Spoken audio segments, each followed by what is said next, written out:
I have noticed that celebrities have really started to lose credibility with their audiences when, especially on the left, where they have been speaking out.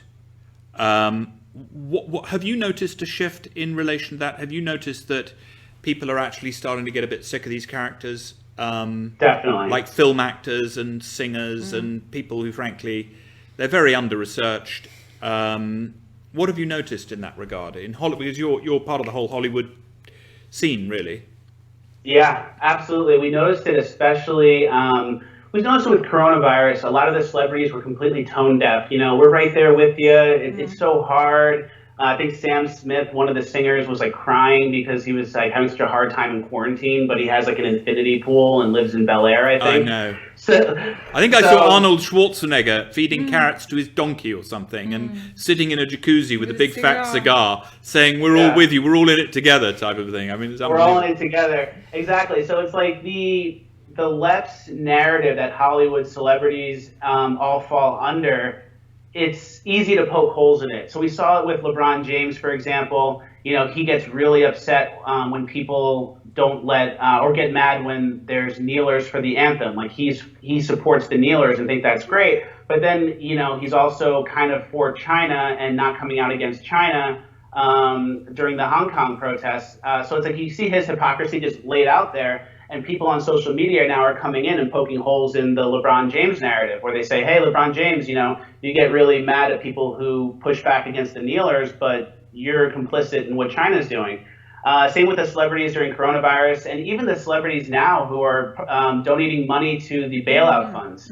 I saw that. We're right there with you with the protesters. We're donating 100,000. Oh, I'll match it, 500,000, a million. And you kind of wonder, why do protesters need bailouts? What does a peaceful protester need a bailout for? It's for the rioters, it's for the looters, it's for these people that are actually doing crimes.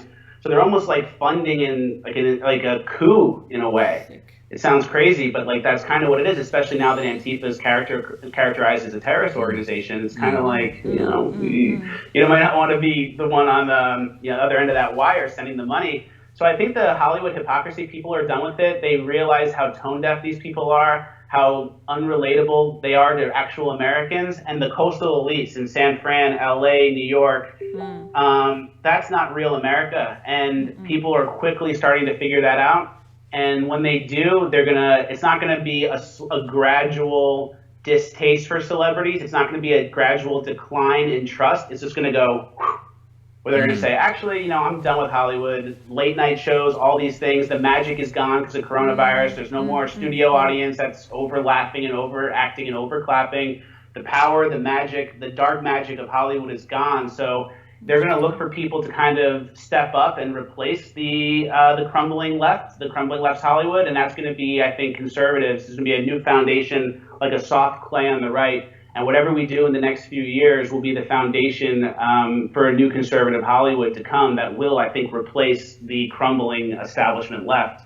So it's good because the tone deafness of these celebrities is really making people just, you know, have such a bad taste in their mouth for them that they're never going to go back and trust these people again.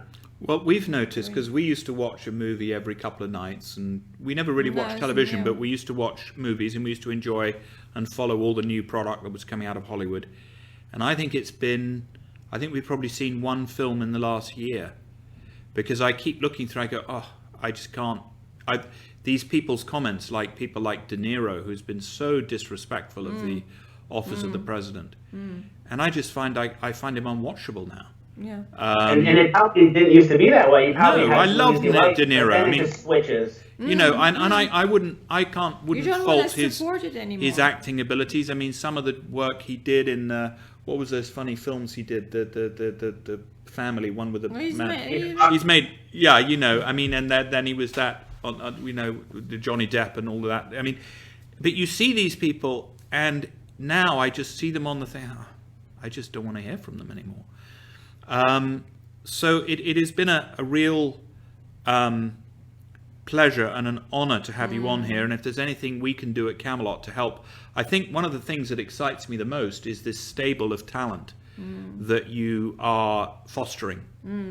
Because imagine if you could create another 20 to 30, Chris Tuckers in your stable, and all these people have to start somewhere, and I think that's it's very, very leveraged when you start to look for talent, when you start to look for people that have the capacity, and if you're big enough to not have to be the main event and allow these people to,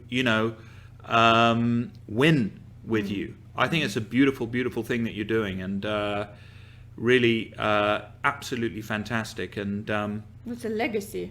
It's a legacy. That's exactly what it is. It's a beautiful, beautiful legacy of life and of truth, and it's like some seeds fall on stony ground, but some seeds fall on good ground, and if you can plant a few of those seeds, you're away.